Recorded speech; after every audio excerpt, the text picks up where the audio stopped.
Hello guys, welcome everybody to Mando Monday. This is the series where you guys ask the questions and I, of course, answer them. This can be to do with anything related to Counter-Strike, Global Offensive, CSGO, investing, or any current or future update related one. If that's Source 2, an operation, or something as of recently that's been in the big talks, no one's asked any questions about it, is the Rio 75% off sale. When is that coming? How is that going to affect other things on the market, let alone those stickers? If you guys have a question for next week's video that you want to get a shot at getting answered, leave it down below of this comment section or any other one of my videos, Ask Mando, and then ask your question. It's usually easiest and best for me to find it that way. And for this week, as always, there's some very juicy questions, but a couple things at the beginning I want to discuss. If you guys are new to the channel, make sure you hit that like button and of course subscribe. And here's a quick word from our video sponsor, Skins Monkey. Now today's video sponsor is of course Skins Monkey. Skins Monkey is currently the easiest and also fastest way you can buy, but most importantly trade your CSGO skins. All you have to do is make sure you have your trade link, and on your first trade, if you have a leftover balance, it goes towards your current balance that can be used the next time you end up trading skins. It has 3 ways you can inspect, but most importantly has a very in-depth inspect feature that you can see corners on a karambit, for an example, that you can't really see otherwise unless you have the item in game. If you end up topping up your balance, make sure to use promo code MANDO to get up to a 35% deposit bonus and a free $5 on the first trade. I know it's Tuesday. I know it's not even early Tuesday. It's almost Wednesday at this point, and I wanted to apologize for that very quickly. I had a bunch of stuff go wrong the past few days. That's why videos haven't really been put out as normal or at the right times they usually are for me anyway, because I know people like to listen to Mando Monday or other commentary style videos on their way to work. So expect that once again going forward. I made a video earlier today talking about the market, how things are going pretty expensive, pretty crazy. Most people agree with that, which was pretty nice. But alongside that, I talked about at the very end how I'm going to be making a video in the next couple of days surrounding Buff and Steam and how pretty much Buff prices are becoming Steam market prices slowly but surely. Because there are so many people using Buff, those prices aren't as great as they used to be. There's actually, in fact, some North American and third-party websites in Europe that are better than those right now, at least some parts of the day. So it's pretty interesting. Now, our first question up here is from Bavo, and he says, investing into the Riptide case, great golds. Is there enough supply to keep a steady price, or will it go to the moon? So the Riptide case for me is kind of weird. It's an odd kind of one-off case. And the reason I say that, obviously it is rare because it is an operation case. You also have to remember, the Dreams and Nightmares case contains the same golds, and it's the same problem we've had for the past few years. It's a good thing for the consumers, but it's not great for investors. You see, Operation Broken Fang, that case might honestly be $5 or $6, possibly $10 at this moment, if the golds were not in something like the Snakebite case. You have the Riptide case, which could be probably $4 or $5, but instead it's $2. The golds inside of it are absolutely amazing. They wanted to spread that across other cases. But the difference is between this and something like the Broken Fang case is there's nothing in it besides the golds that aren't in anything else that make it really interesting. Yeah, sure, that AK is very unique, quote unquote, but it's not something people are after like the Prince Stream in the Broken Fang case. Yes, it has the Ocean Drive, but it's not very rare. Everyone has one now and they're actually pretty cheap. And the supply is pretty high for what it is, and I think just things like Operation Stickers, cases, a lot of these things nowadays are at least in bubble in my personal opinion. I think they are going to go up, but they're not going to go up as much as people think they will, just because if you're going to unbox this case, just unbox the Dreams and Nightmares for a fraction of the price. Same thing if you're going for the golds and Broken Fang versus the Snakebite. If you're going for the golds, save yourself that $2 and just open a 16-cent Snakebite case, right?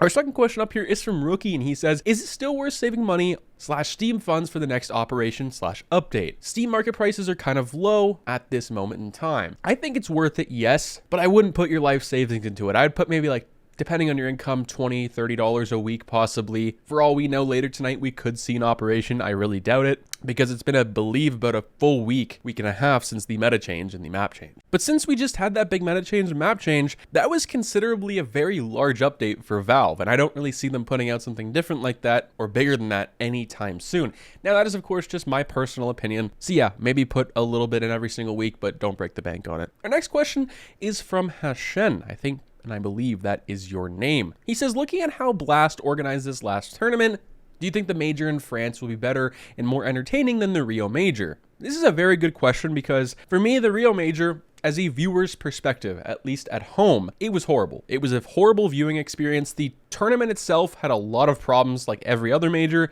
but it felt like it was a little different. The atmosphere and how people were not in the stadium during the live matches really threw me off, and I know for a fact it threw hundreds of other people off. What Blast did is they had everyone inside, and the rules they had outside at Rio, they implemented them into one big stadium where you can drink, you can do whatever you want, and that's always a good time. And there was a lot of people, and it was a lot more interesting and awesome to watch. Also, alongside that, the teams played a little better than they did in Rio, which is promising. And as a viewer and spectator, it's always more interesting to see the teams that don't win, but not every single time. You know, you want to have your favorite teams win a lot of the time. So yeah, I think the next major in France is going to be pretty good. Our next question up here is from Wrath, and he says, ask Mando, will we see clutch case gloves be introduced into a new case? If so, the gloves, like Vice's, would go down, right? Question mark. Very good question. I've had this a couple times in the past, and I believe about 6 to 8 months ago, this was a very big thing in the community where most people thought we were going to see a clutch case too, I believe, instead of the recoil case, which was kind of odd. But it's a good thing to talk about. It's a good question. And the main reason behind that is the clutch case right now has been very, very profitable, but let alone the most unboxed every single month, the entirety of 2022, which is just kind of crazy. So with that, people are thinking, and myself, this is a moneymaker case for Valve. It's been almost 5 years since this has been introduced to the game, and it's still in the active duty drop pool. They're going to have to pull it at one point or another to put in new things and have the new money-making case. What could that be?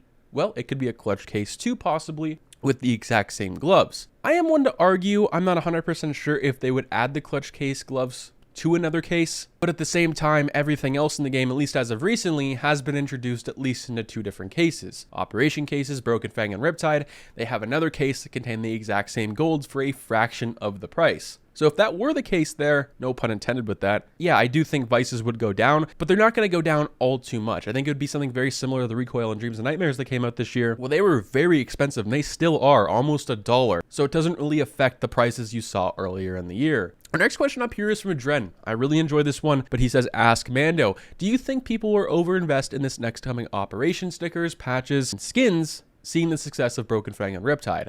And how do you determine if something is overinvested? So I see what you did there. Double whammy. There's 2 questions in this one, but I absolutely love it. And to answer the first question, if things are going to be overinvested in this next operation, 100% absolutely. You saw the success from other previous majors before. I know this isn't an operation, but we're kind of going there. Of Berlin, Face It, and even Katowice 2019. People tried to do that in RMR, did not go so well. People tried to do that in Operation Broken Fang, did not go so well. Same thing with Riptide. Did not go that great. It's always the things you least expect to go up. But there being such a huge gap in between operations, possibly even longer than what we're seeing right now, yeah, people are going to have more time to look at that success before. And when the operation's on, people are going to have a very long time to make videos, clickbait, and tell people to buy these things to make them overinvested. And how do you determine if something is overinvested? You just have to look at it from a broad perspective, right? And with some logic. I mean, numbers are the first thing I'd look at right there. You look at Antwerp on the Steam market, it looks pretty overinvested, especially after the first few weeks of it being off of the sale, at least coming off of the market. Nowadays, people might be in the mix of saying, oh, this isn't too much overinvested. You kind of had to be there for that moment. People saw the success of Stockholm. Antwerp was heavily overinvested into. And if you're coming into the market right now, it might not look like that exactly. But there's millions of these things across people's inventories. If you want to see how this is happening, go to float.db, look at all the individual stickers compared to Stockholm, for an example. You're going to see a lot more. The apply rate's a lot higher, stuff like that. Our next question up here is from Zywoo Meister, and he says,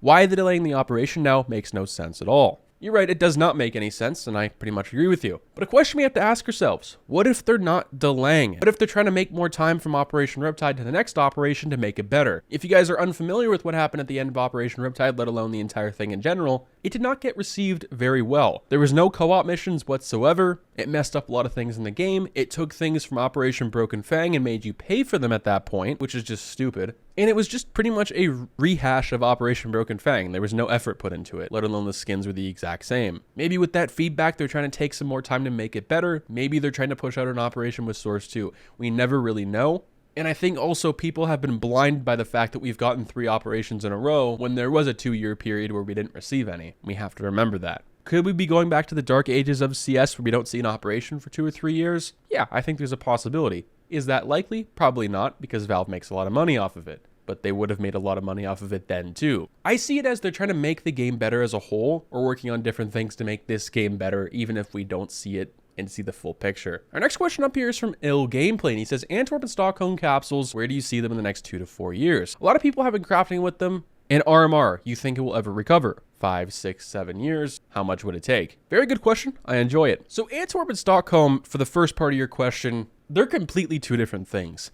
And they're very similar when you apply them on a weapon and when you see them in game, but they're two completely different things when you're talking about investments and numbers. Antwerp is still heavily invested into, overinvested some may say. Stockholm, on the other hand, not so much people really like it because of its low supply, and it's also a lot more expensive. And that's the thing, it's a lot more expensive. And I've seen a lot of people this past year with Stockholm and Antwerp, people are pretty much saying, well, Stockholm's not that big of a deal, it's just lower supply, Antwerp looks the exact same. If they looked the exact same and were that similar and people didn't care, do you think Stockholm would not be the exact same price even with its low supply? Stockholm, I see being very successful. Antwerp, it's kind of in the middle of things, right? Let's just say Stockholm goes up 100%. This is just like hypothetical. I think Antwerp will go 25, maybe 15 to 20 of what Stockholm's success will make in 2 to 4 years. That is just my personal opinion, just based on the supply alone. And for RMR, I think, yeah, it's going to recover. If you guys haven't really been paying attention, throughout the Rio Major and throughout the end of Antwerp's sale, we actually saw RMR capsules almost go to retail prices once again, which is pretty crazy and pretty insane. Something like the RMR Navi Golds, which RIP my investments, these have gone down almost 500 quantity off of the market from where they were almost at 1,000 just a couple years ago. So it is coming down. They are being applied. Some people even are buying them as an investment, which I don't suggest doing. Go into something that you know is guaranteed at this point. But I would say these, for them to reach a place like Stockholm, probably going to take 5 years, like the original game plan. And for Stockholm to reach maybe $5 or $6, it could probably happen in the next 1 to 2 years. Antwerp to reach that point, it might take 5 or 6.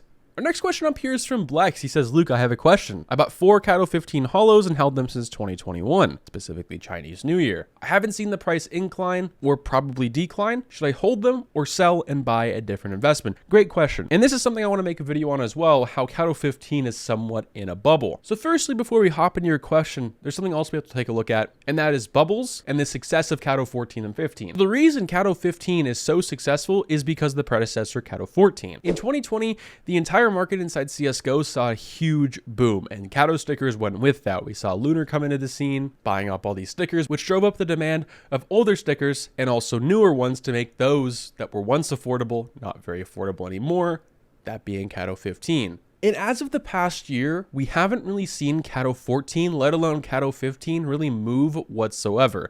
That's why I haven't really suggested it too much as an investment. Most people right now can't afford stickers, let alone Cato 15. They're pretty expensive, especially for what you're getting. I don't like the look of Cato 15, and I know I'm probably in the same boat as a lot of people on that. But until we see a huge price jump with Cato 14, which I don't really see happening anytime soon, I don't think Cato 15 is going to go up anytime soon either. They have to have some room to breathe and room to grow. People are just not really willing to spend that much money when you can create something a lot cheaper that might even look a lot better than some of those stickers. For me right now, if I were in your position, I would sell and go into something completely different. Something that moves maybe a little more in the market. You're also in an item, especially those holos, where it's pretty niche, right? Not a whole lot of people buy them, let alone apply them. And just like a lot of stickers inside CSGO, those being really expensive and very rare, I think you're one of the very few people that have them, and that's why I like to call this some sort of bubble. It's controlled pretty much by the same people. That's just my thoughts. Let me know what you guys think. Now, our next question up here revolves Dust 2 souvenir packages for Rio. And I believe you edited your comment to say 8 instead of 8,000 originally, which gives me a lot more hope here. He says, hey man, great vid. I bought 8 Dust 2 souvenir packages. Do you think I should keep or quick sell them right now? This guy ended up commenting and replying to you. That's why I didn't really heart the comment or anything, because he already replied, kind of gave you my answer. But investing in the Dust 2 souvenir packages, it's kind of weird. It's kind of risky, especially for this new generation of majors. A lot of people know how I already feel about them, but I'll sum it up for you. The new souvenirs inside of CS from Stockholm until now don't mean anything. They're pretty much worthless in my opinion. Obviously, they have a price point for them, but the stickers don't do anything for them. They look like a base version And all the stickers you see on that weapon besides the map one, you can buy on the market for under $50, which is just kind of crazy. So you can literally craft one yourself, so they don't really mean much. And with Rio possibly having some of the worst stickers I have ever seen in my entire Counter-Strike experience, souvenirs are going to look pretty whack, I think. But with that, Rio, right now, you can still get Dust 2 souvenir packages for them even though Dust 2 has been removed. And with that, you're seeing that on the market. Dust 2 souvenir packages are heavily overinvested into compared to Stockholm and Antwerp. And in 3, 4, 5 months, people aren't going to be as interested in those compared to older ones. That's just my opinion. I would sell them, move on to something else, take your losses. That pretty much wraps up Mando Monday. Let me know what you guys think. Very, very juicy questions as per usual. I'll catch you guys in the next one. Peace out.